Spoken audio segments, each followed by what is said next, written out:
Hello chapati, स्वागत है आप सभी का एक बार फिर से हमारे यूट्यूब चैनल पर। And we are here with another video जो कि रहने वाली आप सबके लिए इम्पोर्टेंट वीडियो, क्योंकि यहाँ पे हम आपके सामने जो है वो लेके आए हुए हैं एक वीडियो के अंदर 3 क्वेश्चन पेपर, ठीक है, PYQ, और जो रहने वाले हमारे टीचिंग ऑफ हिंदी के और कोर्स नंबर 301।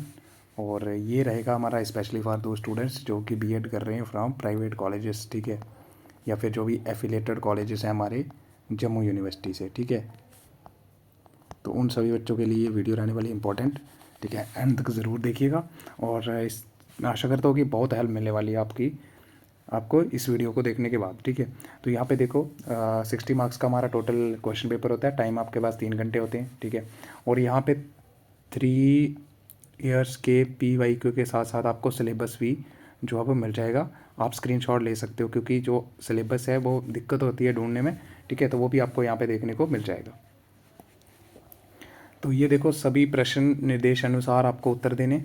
और यहाँ पे अगर हम बात करें तो पहला प्रश्न हमसे क्या कहता है। पहला प्रश्न जो है वो ये 4 × 3 आप सबको पता है, ठीक है, यानी 4 टोटल पार्ट है, 3 मार्क्स का ईच है हमारा, ठीक है, 12 मार्क्स का होता है। भाषा शिक्षण में पत्रिका का महत्व बताएं, ठीक है, पत्रिका जो होती है उसका क्या महत्व है, ठीक है। पाठ्य योजना का महत्व प्रतिपादित कीजिए, ठीक है। तो पाठ्य योजना जो लेसन प्लान होते हैं, ठीक है। और शिक्षण पद्धति में प्रोजेक्ट के महत्व पर विचार कीजिए। प्रोजेक्ट मेथड जो होता है आपने देखा होगा पढ़ाते समय, जो एक मेथड होता है टीचिंग का, ठीक है। अब आ जाएगा प्रश्न पत्रों के मूल्यांकन में भाषा विविक्त का क्या महत्व है, ठीक है। तो ये आपको बताना है जब प्रश्न पत्रों के मूल्यांकन करते हैं, एवेल्यूएशन करते हैं जब हम, ठीक है। और इसके साथ आप आ जाएंगे थोड़े लॉन्ग क्वेश्चन, ठीक है। ये 12 मार्क्स का ईच रहता है हमारा।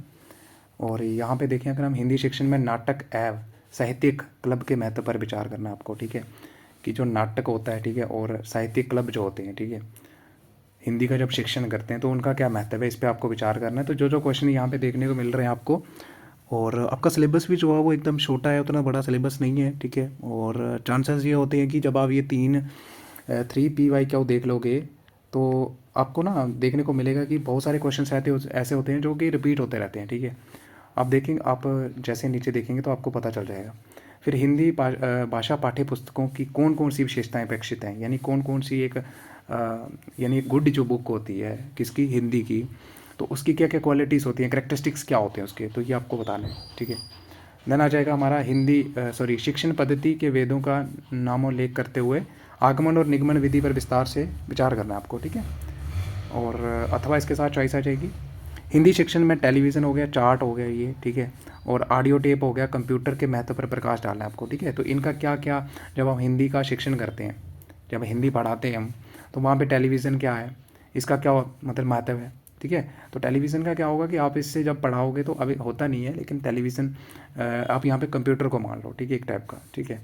अब टेलीविज़न तो क्लास के अंदर लगाते नहीं है, लेकिन पहले होता था, ठीक है, ऐसे, क्योंकि पहले हमारा जो कंप्यूटर होता था डेस्कटॉप टाइप ऑफ कंप्यूटर होता था, आजकल ऐसा नहीं है। चार्ट का क्या महत्व है, ठीक है, और ऑडियो टेप और कंप्यूटर, इनका क्या महत्व है, ये आपको बताना है। और आसान टॉपिक है, अच्छे से कर लो इसको, ठीक है। हर्बर्ट उपगम के गुणों पर प्रकाश डालते हुए इसकी सीमाओं पर विचार करना है। अब हर्वेशियन अप्रोच इसको कहते हैं, ठीक है। जब लेसन प्लान यानी पाठ्य योजना तैयार करते हैं तो जो हर्वेशियन अप्रोच है, RCM अप्रोच, दोनों में से आपको एक आएगा ही आएगा, क्योंकि इंपॉर्टेंट है। और यही एक इंपॉर्टेंट टॉपिक है आपका जो 3rd यूनिट के अंदर यानी 3rd इकाई के अंदर आपको देखने को मिलेंगे, ठीक है। तो इसके आपको गुण लिखने हैं, ठीक है, और इसकी सीमाएं भी, इनके ऊपर भी आपको विचार करना है। फिर इसके साथ चॉइस आ जाएगी, कहता है कि आपको क्या करना है यहाँ पे, निबंध अथवा नाटक की पाठ्य योजना के सोपान एवं उद्देश्य पर प्रकाश डालना है आपको, ठीक है। तो जो निबंध होता है या फिर जो नाटक की पाठ्य योजना होती है, ठीक है, उसके सोपान और उद्देश्य, इस पर आपको लिखना है इनके बारे में, ठीक है। तो इसके ऊपर प्रकाश डालने को बोला है। उसके बाद आता है नेक्स्ट यूनिट से लास्ट, कहते हैं कि भाषा शिक्षण में मूल्यांकन के कितने प्रकार हैं, ठीक है। जब हम टीचिंग ऑफ लैंग्वेज करते हैं, यानी भाषा का शिक्षण करते हैं, तो हिंदी की बात हो रही है।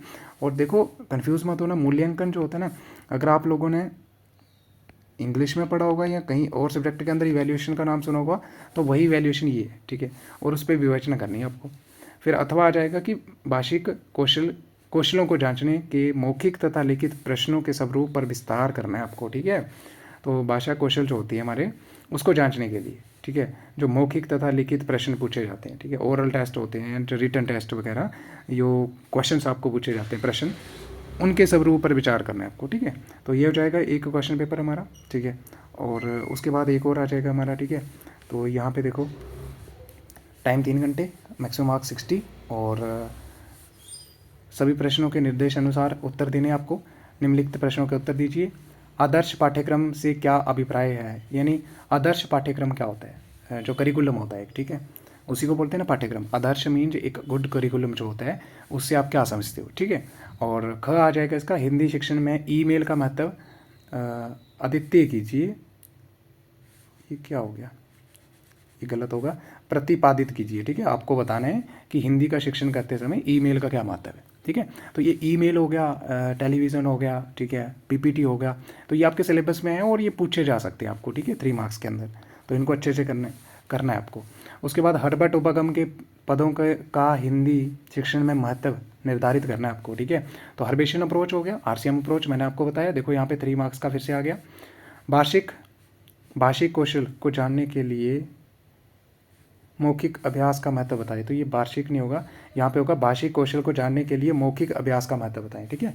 यानी जब हमें किसी की जानना है कि उसके अंदर लैंग्वेज स्किल्स कितनी ज़्यादा डेवलप हुई हैं, तो उसके लिए जो मौखिक अभ्यास होता है, ठीक है, जो प्रैक्टिस होती है, ठीक है, बोलने की, यानी स्पीकिंग स्किल जो होती है, उसके बारे में आपको बताना है, ठीक है, कि इसका क्या महत्व है बताएं, ठीक है।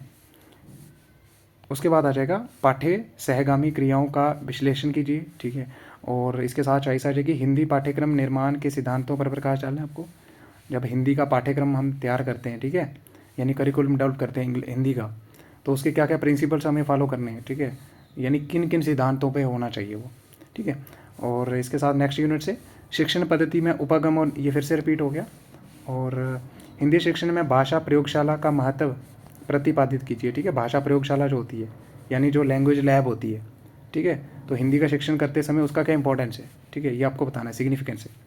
फिर आ जाएगा साहित्य कि किसी भी विद्या के लिए पाठ योजना का महत्व तथा उद्देश्य स्पष्ट करने हैं, ठीक है। किसी भी विद्या के लिए आप पढ़ा रहे हो, ठीक है, साहित्य, तो उसमें पाठ योजना का महत्व बताना है और उद्देश्य बताने हैं, ठीक है। देन आ जाएगा नेक्स्ट इसके साथ चॉइस, पाठ योजना में मासिक तथा वार्षिक, ये हो गया, रिपीट हो गया, ठीक है। तो ये मासिक वार्षिक अच्छे से करके जाना। मूल्यांकन के जो विभिन्न विभिन्न घटक हैं उनके महत्व बताने आपको। फिर इसके साथ चॉइस आ जाएगी किसी के वार्षिक कौशल को जानने के लिए लिखित प्रश्नों के स्वरूप एवं अभ्यास पर विचार करना है आपको। तो ये भी हमारा क्वेश्चन जो है वो रिपीट होगा, ठीक है। तो आशा करता हूँ कि कहीं ना कहीं आपको आइडिया मिल रहा होगा कि किस टाइप के प्रश्न जो है वो आपको पूछे जाते हैं, ठीक है, किस प्रकार के प्रश्न आपको वहाँ पे पूछे जा सकते हैं। और उसके बाद आ जाओ नीचे, ठीक है। और ये नेक्स्ट एक और क्वेश्चन पेपर रहेगा हमारा, ठीक है, बाकी आपको बताने की ज़रूरत नहीं है, सीधा क्वेश्चन देखते हैं। आदर्श हिंदी पाठ्यक्रम निर्माण के सिद्धांत फिर से रिपीट हो गया, ठीक है। तो जो गुड करिकुलम होता है, ठीक है, उसको डेवलप करने के हमारे क्या क्या सिद्धांत होते हैं, प्रिंसिपल्स होते हैं, ठीक है। शिक्षण पद्धति के वेद बताने आपको। और भाषा प्रयोगशाला का महत्व फिर से रिपीट हो गया, 3 मार्क्स में, ऊपर 12 मार्क्स में था ये। और वीडियो कॉन्फ्रेंसिंग का महत्व बताना है आपको। और फिर आ जाएंगे लॉन्ग वाले, ठीक है, ये 12 मार्क्स का ईच रहेगा हमारा। हिंदी शिक्षण में नाटक एवं साहित्यिक क्लब का महत्व पर प्रकाश डालना है आपको, रिपीट हो गया ये। हिंदी भाषा पाठ्य पुस्तक का अर्थ बताना है आपको। और हिंदी भाषा पाठ्य पुस्तक की कौन कौन सी विशेषताएं अपेक्षित हैं, ठीक है, तो क्या क्या करेक्टरिस्टिक्स होने चाहिए, क्वालिटीज़ ऑफ गुड जो एक टेक्स्ट बुक होती है किसकी, हिंदी की, इसके बारे में आपको बताना है। और शिक्षण पद्धति के वेदों का नाम उल्लेख करते हुए प्रोजेक्ट एवं विचार विमर्श विधि पर विस्तार से आपको करना है, ठीक है। तो ये आपका डिस्कशन जो होता है, ग्रुप डिस्कशन, ठीक है, और प्रोजेक्ट मेथड जो होता है, तो इसके बारे में आपको बताना है। और इसके साथ चॉइस आ जाएगी हिंदी शिक्षण सामग्री का अर्थ तथा वेद पर विस्तार से विचार करना है आपको, ठीक है। हिंदी शिक्षण सामग्री जो होती है, ये टीचिंग एड्स यूज़ करते हैं हम, ठीक है, चार्ट ब्लैक बोर्ड ये ऊपर देखा जो हमने अभी, ठीक है, और इसका अर्थ बताना है आपको और इसके वेद बताने हैं। देन आ जाओ नीचे, आरसीएम उपगम के गुणों, देखो ऊपर क्या था, हर्वेशन, यहाँ पे आरसीएम आ गया, ठीक है, और प्रकाश डालते हुए गुण बताने आपको और सीमाओं के ऊपर विचार करना है आपको। फिर इसके साथ चॉइस आ जाएगी कविता की पाठ योजना के सोपान तथा उद्देश्यों पर प्रकाश डालना है आपको, ठीक है। यह कविता का पाठ योजना आ गई, जब कविता होती है, पढ़ानी होती है हमें कक्षा के अंदर, तो वहाँ पे क्या करना होता है कि आपको उसके ऊपर पाठ योजना बनानी है, तो उसके सोपान और उद्देश्य बताने आपको। देन आ जाएगा नेक्स्ट, भाषा शिक्षण में मूल्यांकन, जैसे रचनात्मक हो गया, समकलित, ठीक है, मूल्यांकन जो है इसका महत्व पर विस्तार से विचार करना है आपको, ठीक है। जिसको फॉर्मेटिव एंड सुमेटिव वैल्यूएशन कहते हैं हम इंग्लिश में। तो जिन बच्चों ने वहाँ पे पढ़ा होगा तो उनको तो आसानी से कर सकते हो, ट्रांसलेशन ही करनी है सिर्फ, ठीक है। या फिर आपने दूसरा सब्जेक्ट पढ़ा होगा तो वहाँ पे भी सेम होता है, वैल्यूएशन की टाइप सेम रहती है हमारी। अब आ जाएगा भाषा के मूल्यांकन के प्रश्न पत्रों का स्वरूप तथा निर्माण के सिद्धांत। यानी जब हम भाषा का मूल्यांकन करते हैं, इवैल्यूएशन करते हैं, ठीक है, किसी भी लैंग्वेज का, कोई बच्चे ने कितना सीखा, तो जो उसके प्रश्न पत्र होते हैं उसका स्वरूप और निर्माण करते हैं, उसके सिद्धांत क्या क्या होने चाहिए, क्या क्या प्रिंसिपल्स हमें फॉलो करने चाहिए, ठीक है। जब हम प्रश्न पत्र जो हैं ये क्वेश्चंस पूछते हैं एक टाइप के, ठीक है, आप सबको पता होगा, ठीक है। और अर्थ ग्रहण तथा भाषा विविक्त कुशलता पर प्रकाश डालना है आपको, ठीक है। तो ये एक अच्छा क्वेश्चन है और आ भी सकता है, ठीक है, क्योंकि आपने देखा ऊपर भी आया था ये। अब ये रहेगा हमारा सिलेबस। तो ऊपर हमने कर लिया डिस्कस आपसे लास्ट 3 ईयर्स के PY क्या हो, ठीक है। और अगर अभी तक आप ये वीडियो देख रहे हो तो अगर आपको लगता है कहीं ना कहीं हमारी हेल्प हुई है तो बस आपको एक ही काम करना है, वो यही है कि चैनल को आपने अभी कर देना है सब्सक्राइब, ठीक है। और अगर आपको कोई भी और दिक्कत आ रही है तो आप टेलीग्राम पे जुड़ सकते हैं हमारे साथ, ठीक है। वहाँ पे आपको हम पूरी हेल्प करते हैं, आप वहाँ पे आके देख लीजिएगा, पता चल जाएगा आपको, ठीक है। और यूनिवर्सिटी ऑफ जम्मू, वहाँ पे नोट्स वगैरह आपको मिल जाएंगे, ठीक है। और methodology of teaching of Hindi, ये आपको पता है। और टोटल मार्क्स 100 होते हैं हमारे, एक्सटर्नल में आपका 60, इंटरनल में आपका 40। अब आ जाओ नीचे। और इकाई 1 है हमारा पाठ्यक्रम तथा पाठ्य सहगामी क्रियाएं जो होती हैं, ठीक है। और ये आपको देखना है, यहाँ से देख लो इसको, ठीक है। और स्क्रीनशॉट लेना तो ले लो, क्योंकि आपको ये कम ही मिलेगा, कहीं पे बुक पे मिलेगा ये, लेकिन बाकी आपको कहीं नहीं मिलेगा ये। पाठ्यक्रम अर्थ महत्व एवं आदर्श हिंदी पाठ्यक्रम निर्माण के सिद्धांत तो इंपॉर्टेंट है। और उसके बाद अगर हम देखें तो पाठ्य पुस्तक का अर्थ बताना, आपको महत्व बताना है। और हिंदी भाषा की पाठ्य पुस्तक जो होती है उसकी विशेषताएं, क्या क्या करेक्टरिस्टिक्स होती हैं, क्वालिटीज़ लिख लो आप। पाठ्य सहगामी क्रियाएं क्या होती हैं, ठीक है। और हिंदी शिक्षण में विद्यालय पत्रिका जो होती है, नाटक एवं साहित्यिक क्लब का महत्व बताना आपको। तो ये कुछ इंपॉर्टेंट थे हमारे, इंपॉर्टेंट नहीं सॉरी, सिलेबस के अंदर है ये हमारा, ठीक है। इकाई 1 यानी यूनिट 1 हिंदी का। अब आ जाएगा इकाई 2, ठीक है। यहाँ पे देखो शिक्षण पद्धति एवं सामग्री, ठीक है, जो हम यूज़ करते हैं टीचिंग एड्स। तो शिक्षण पद्धति अर्थ बताना है आपको, वेद बताने, ठीक है। और ये व्याख्यान हो गया, प्रश्नोत्तरी हो गया, परियोजना एवं विचार विमर्श हो गया, ठीक है। आगमन तथा निगमन विधि। और शिक्षण सामग्री का अर्थ, महत्व तथा वेद। और हिंदी शिक्षण में चाक बोर्ड हो गया, जैसे मॉडल हो गया, टेलीविज़न, चार्ट हो गया, ऑडियो टेप हो गया, कंप्यूटर हो गया, ठीक है, ईमेल हो गया, PPT हो गया, वीडियो कॉन्फ्रेंसिंग तथा भाषा प्रयोगशाला का महत्व। तो इंपॉर्टेंट टॉपिक है ये, ठीक है। इसमें से आपका 3 मार्क्स का भी आता है और 12 मार्क्स का भी नीचे आपको देखने को मिल जाएगा, ठीक है, कवर हो जाता है। अब आ जाओ इकाई 3 पाठ योजना की बात करें तो पाठ योजना अर्थ तथा महत्व, इकाई मासिक तथा वार्षिक पाठ योजना का लक्ष्य, ठीक है। तो ये पाठ योजना जो होती है इसका मीनिंग बताना है आपको, अर्थ क्या होता है, ठीक है, और इसका महत्व क्या है, क्यों पाठ योजना बनाई जाती है, ठीक है। इकाई जो होती है यूनिट, लेसन प्लान जिनको कहते हैं, मासिक जो मंथली होते हैं, और ईयरली जो लेसन प्लान होते हैं, ठीक है।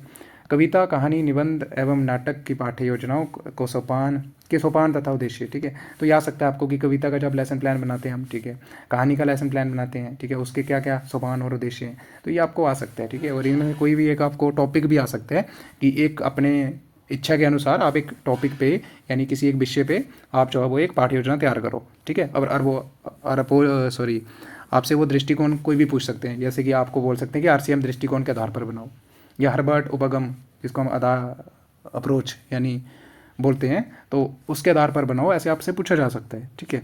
और यहाँ पे लास्ट में हर्बर्ट तथा RCM उपगमों के पदों के गुण तथा सीमाएं। फिर आ जाएगा इकाई 4 और ये है हिंदी भाषा शिक्षण में मूल्यांकन, ठीक है। तो इसमें से देखो मूल्यांकन का अर्थ बताना है आपको कि व्हाट इज़ इवैल्यूएशन क्या होता है, इसके प्रकार बताने हैं, जैसे रचनात्मक हो गया और समकालित हो गया और मौखिक तथा लिखित, और इसका महत्व भी बताना है आपको, ठीक है। तो आ सकता है आपसे। और मूल्यांकन जो प्रविधियाँ होती हैं इसका अर्थ भेद, और ये लिख रखा है आगे। और सभी प्रकार के प्रश्नों के अभ्यास, भाषिक कौशल को जांचने के लिए मौखिक तथा लिखित प्रश्नों के स्वरूप तथा अभ्यास इंपॉर्टेंट टॉपिक है। और इसमें से हर बार आपको देखने को मिला कि क्वेश्चन आया था, तो इस बार भी आ सकता है। अब आ जाता है भाषा के आंकलन जो होता है। अब आंकलन क्या होता है, असेसमेंट करना, ठीक है। और आंकलन और मूल्यांकन में यही फ़र्क होता है कि आंकलन आप इसलिए करते हो, जैसे मैं पढ़ा रहा हूँ अभी, ठीक है, क्लास के अंदर, तो मैंने किसी को खड़ा करके पूछ लिया कि बेटा खड़े हो जाओ, मैंने क्या पढ़ाया, तो वो सिंपली आ जाएगा आकलन, जिसको हम असेसमेंट कहते हैं, ठीक है। लेकिन अगर मैं वहीं आपका जो है वो टेस्ट ले लेता हूँ, क्लास टेस्ट ले लेता हूँ, ठीक है, क्लास टेस्ट ले लेता हूँ और मैं फिर आपको जो है वो ग्रेड दूंगा, यानी मूल्यांकन में हम वैल्यू प्रोवाइड करते हैं, यानी कोई मार्क्स दिए जाते हैं आपको कुछ, आपको स्कोर यानी दिया जाता है, ठीक है। ये आपको डिफरेंस पता होना चाहिए। असेसमेंट इज सिंपली असेस करना यानी आंकलन करना, और मूल्यांकन में मूल्य मतलब समझ रहे हो ना, वैल्यू प्रोवाइड की जाएगी आपको। जैसे आप ये फाइनल एग्जाम की तैयारी कर रहे हो तो इसके बाद आपको कुछ परसेंटेज दी जाएगी या मार्क्स मिलेंगे आपको, तो एक टाइप का वो मूल्यांकन हो गया सही में, ठीक है। और प्रश्न व्यक्तित्व के स्वरूप और निर्माण के सिद्धांत और विषय वस्तु अर्थग्रहण और भाषा विभक्त आध्यात्मिक, ठीक है। तो ये लिख रखा है, तो ये लास्ट वाला जो है इतना इंपॉर्टेंट नहीं है, बस ये याद रख लेना, ये जो यहाँ से तो यहाँ तक है, ठीक है, ये आ सकता है, बाकी इसमें से जाने के चांसेस नहीं है, ठीक है। और बाकी ऊपर ही काफ़ी है, ठीक है, इंपॉर्टेंट टॉपिक तो हमारे ये ऊपर वाले रहते हैं। तो इसी के साथ हमारा हो जाता है यहाँ पे आज का वीडियो कंप्लीट, और आशा करता हूँ कि कहीं ना कहीं ये वीडियो आपके बहुत काम आने वाला है, ठीक है। बस सिंपली क्वेश्चन पेपर देख लो और उसी प्रकार से आप अपना जो है प्रिपरेशन कर सकते हो, ठीक है। और आपने देखा कि बहुत सारे क्वेश्चन जो है रिपीट होते हैं, और पेपर देने के बाद आप आना और फिर मुझे ज़रूर बताना कि कितने क्वेश्चन जो है वो आपको रिपीट हुए थे, ठीक है। तो जो मैंने आपको बताया बस वो आप अच्छे से कर लो। और PYQ के अंदर जो भी क्वेश्चंस आए होते हैं, देखो 3 PYQ अगर कोई बच्चा करके जाता है तो आपके कितने क्वेश्चन हो रहे हैं, 27 क्वेश्चन हो रहे हैं। कितने हो रहे हैं, 27 क्वेश्चन। और प्रोबेबिलिटी होती है कि 27 क्वेश्चन में से आपको हो सकता है 5 क्वेश्चन आ जाएँ, ठीक है। तो अब ऐसा तो नहीं होगा कि आपने सिर्फ 27 ही पढ़े होंगे। और मैंने आपको सिलेबस भी आपसे डिस्कस करा, जिसमें मैंने आपको बताया कि आपको क्या क्या चीज़ें जो है वो अच्छे से करनी है, ठीक है, क्योंकि वो आपको आ सकता है। और 3 मार्क्स वाले जो क्वेश्चंस होते हैं ना, इसमें क्या होता है कि आपको अच्छे से करके जाना होता है, ठीक है, छोटे छोटे जो पॉइंट्स दिए होते हैं, ठीक है। क्योंकि इसमें क्या होता है कि आपके पास चॉइस नहीं होती, आप इसको छोड़ नहीं सकते, करना ही करना है। तो इसकी वजह से आपको पता ही है जम्मू यूनिवर्सिटी का रिजल्ट कैसा आता है फिर, ठीक है। तो दैट्स वाई अब, और बस इसी के अनुसार आप जो है वो अपने प्रिपरेशन कर लो, और बाद में मुझे ज़रूर बताना, ठीक है, कमेंट सेक्शन के अंदर कि आपका जो है वो एग्ज़ाम कैसा गया और कितने क्वेश्चन जो है वो आपको आए थे यहाँ से PYQ से, ठीक है। सो आज के लिए इतना ही, मिलते हैं अगली वीडियो में, और तब तक के लिए जुड़े रहें हमारे साथ। और जुड़े रहने के लिए आपको चैनल को कर देना है सब्सक्राइब, और वीडियो को लाइक करना नहीं भूलना है अगर आपके लिए ये हेल्पफुल रही हो। आप वीडियो लाइक नहीं करते हो, ठीक है, लाइक कर दिया करो, अगर आपकी हेल्प हो रही है तो आप लाइक कर दिया करो, ठीक है, आपसे कुछ नहीं मांग रहे हो। So bye bye and have a good day.